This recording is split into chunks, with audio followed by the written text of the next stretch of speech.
And here we got a Skyhawk, and we got a Cherokee 140, and looks like a Taylor Craft over here. Always cool stuff out here at the old airport. Grumman. So we had one of those. That looks like an AA1 Grumman, doesn't it? Maybe. I don't know. Had one of those too, though. Oh yeah, that's my favorite airplane. Good little airplane. Oh, I think it hardly even fuel and get a 100 horsepower motor and Yeah. two-place. That's what I learned how to fly in.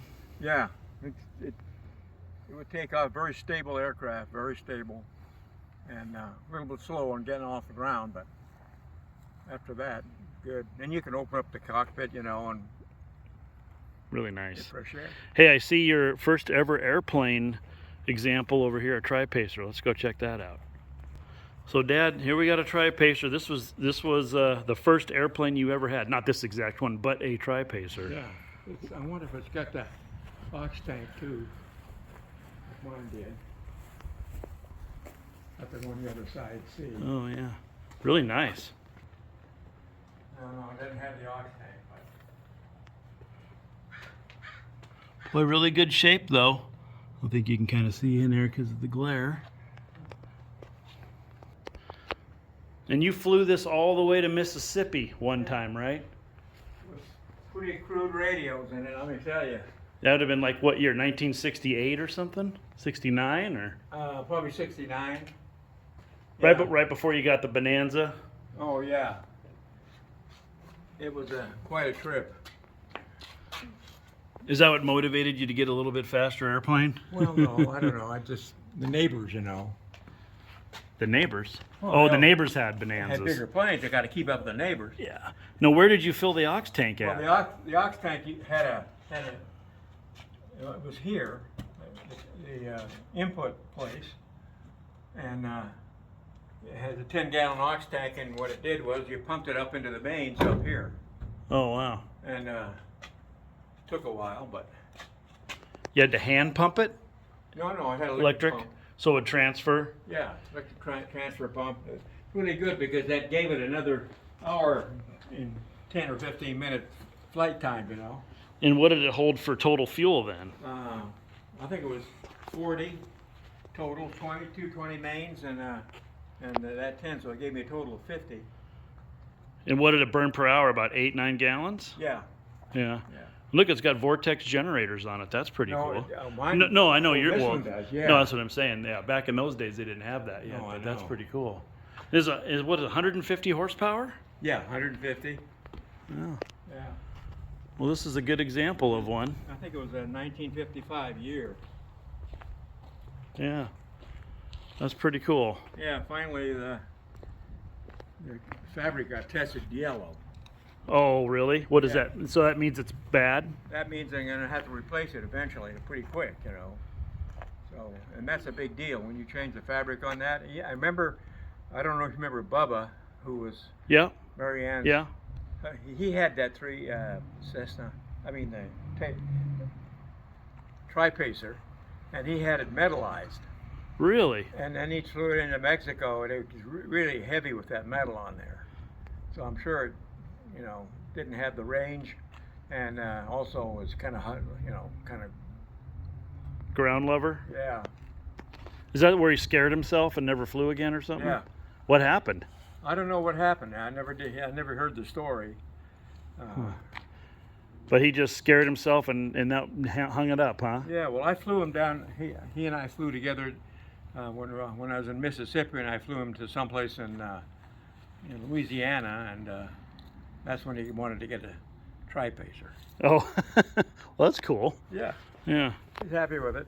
He was for a while. I don't know what caused him to quit. Maybe he had a problem in Mexico. You know. Well, I know he scared himself in the airplane real bad. Yeah. That's what Aunt Mary Ann said, but I don't know what happened. Maybe they got into weather. Maybe they couldn't climb. He's You know, probably one of those guys that has a 10% problem and not being able to figure out what the heck's going on for 10, you know. Right. And, Yeah. Interesting. Yeah. Yeah, picture of the Tri-Pacer right there. And there's a picture of the B-35 Bonanza. Tip tanks, that was nice. Yeah. Was that a T6? T6? Yeah, it looks like a T6. Yeah. Did you, you went and flew that with Andy, right? Yeah, I flew one that T6. What did you think about it? Oh, it was fun flying, but you know, it's a little bit spooky. Was it really spooky? Yeah. But Because I flew it with them too. yeah, and I was in the forward seat on the thing, and it's pretty easy to control it and all that. And we did some low passes and stuff, and also flew what's that bi-wing trainer that was before that Steerman? one. The Steerman? Yeah, Yeah. Steerman. The guy on other airport north of there had that, and he let me fly it. And, Did you actually take off and land in it? yeah. What'd you think about that? God, it's really stable. I mean, it makes a turn like in about, it seems like 30 feet. I mean, it's just so, and it flies so slow, and it seems so controllable. Really? Yeah. Wow. Yeah, that's nice. Huh. Yeah, that's. But you thought the T6 was a little harder to fly? Oh. Or heavier? The Oh, yeah, T6 it's I remember heavier. was heavy, yeah. But you know, I'm not sure if the engine was up running 100% on it. On Andy's? Yeah, on Andy's T6. Really? Yeah. But He was having issues with it? well, I don't know. It just didn't seem like it was having the power. We did a low pass run down the airport and pulled up into a turn. And Andy was a little bit, I don't know how to put it, but he pushed the edge too close. Yeah. Yeah, Oh, he did when you did that? yeah. Really? So what happened? Was it Well, you almost you know, at I stall, just felt the accelerated thing- stall? You could feel the thing kind of vibrating, Yeah. and you feel that it wasn't quite full 100% control. But you know, we made it back around the downwind and then into in final. Well, I remember flying with him when I was about 12, and he did a high-speed pass like that, and we went, Yeah. and he did a knife-edge pass through the trees at the end of the runway.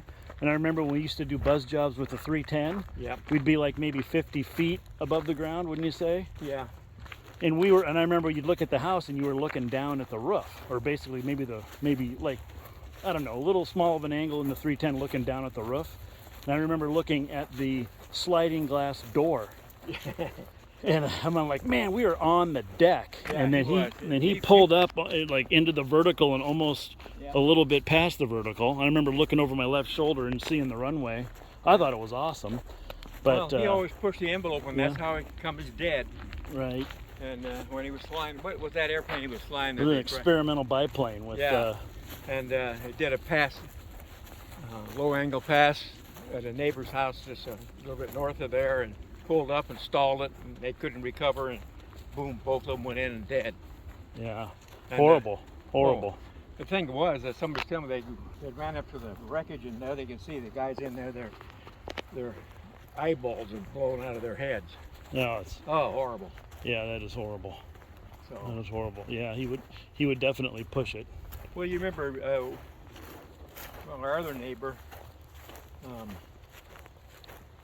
Larry yeah, in Larry the Nelson. 310, yeah. Yeah, him and a friend of his got in that old broken up aerobatic airplane. It was all rusty and all that. And Is they that went up. was that the Decathlon Yeah, or Citabria? it's a Decathlon, I think. And it was, you know, a piece of crap. They bought it out of Seattle. And they went up there and they were rolling it about 5,000 feet, not too far from Hillsborough. And they rolled it to the left, and the right wing failed and came down over the door on the right side, which blocked everybody getting out. And they had borrowed parachutes from Robinson, who used to be a fire, I don't know, you know, a fireman parachutist. Yeah, So yeah. they had the 8 or 10-year-old old beat up parachutes, and Larry had on the backpack one, which was a quick open chute, and the other guy had on the main chute. So they made that left turn, wing went down, airplane was heading to the ground, and Larry was able to grab the two bars that were in front of him and pull himself out of the windshield, which broke off when the wing was going like this, and maybe got out of the airplane maybe 600-800 feet over the ground. He pulled the chute and it opened, and he survived. And the other guy never got out of the airplane. He was dead. Unbelievable. Yeah. Well, you got to be careful out there. That's for darn sure. Well, first of all, they shouldn't have been in that. Then they did a big lawsuit too, to the company about the fact that the airplane's wing failed. Oh, they had rented the airplane then, you mean? Huh? He didn't buy the airplane, you mean he rented it? No, he bought it. Oh, okay. He bought it. I'm not sure if Larry bought it or the other guy bought it, but they got it. And then you're saying they sued the manufacturer because of the failure? Yeah.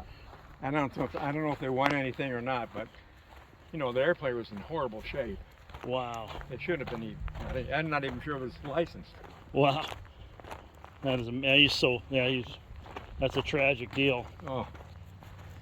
Yeah, that's for sure. All right, Dad. Until next time, huh? Okay. There's a picture of us in the F-35 Bonanza. 2000, looks like the year 2000.